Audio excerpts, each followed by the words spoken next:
So now we're coming to the first interactive session that we've had so far with the pledge wall.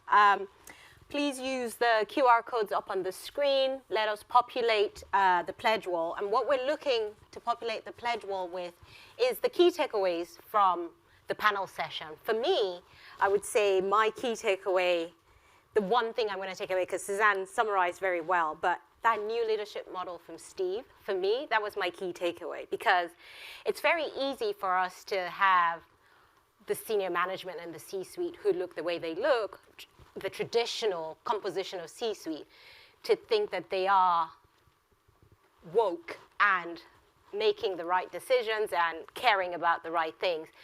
But actually, if you don't challenge that status quo, and if you don't actually shake it up a bit, like Steve said he did, where he disbanded his exco and he reconstituted a new opco that was more representative, I don't think that you necessarily see the full impact of that flowing from the top down through the firm. So for me, that was my key takeaway, is new leadership model. But I really want to see what you guys thought were your key takeaways from this. So we're going to sort of look up on the screen as people are populating. Please use the folks online, please join us, please.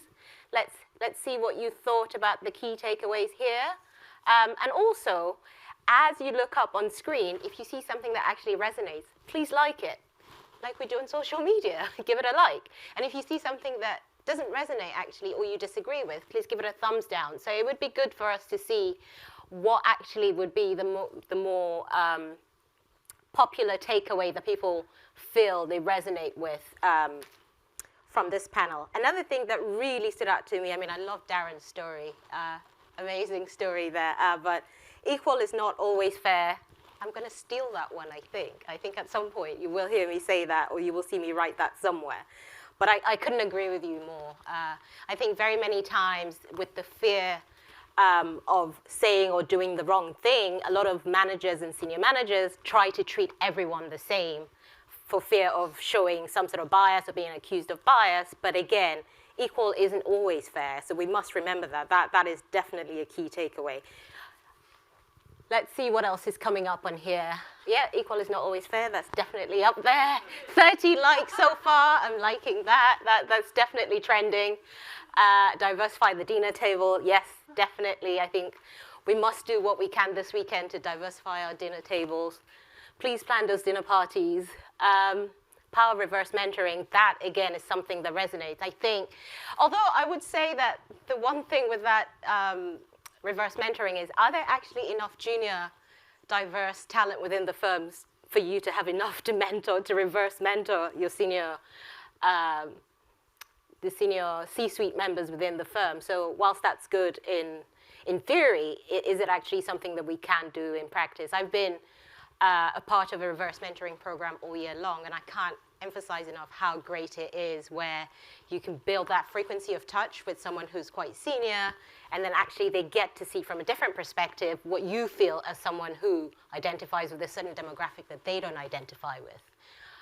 Come on, people, let's see some more interaction up there. Let's see, and then we can go through some of these really popular ones. So equal is not always fair. It's definitely leading. Could we please scroll some more so we can see some of the other things? Experience is not the same as expertise, 100%, what Darren said. We can have passive leaders. It doesn't matter how diverse the world and society is. Yeah, that's true. Susie's fantastic. Yes, Susie. And yes, companies can influence change. If they convince us we need 3 meals a day, then certainly they have a part to play in this change that we're going for. So yes, let's see. Fair is not always equal. Yes, diversity shrink. Not sure I get that one. Start by listening. That was a great gem actually from Paras as well, was if you're worried about saying the wrong thing, start by listening. I think that it's so simple, yet so on the ball. So yeah, I think that was a very good one, absolutely. Start by listening.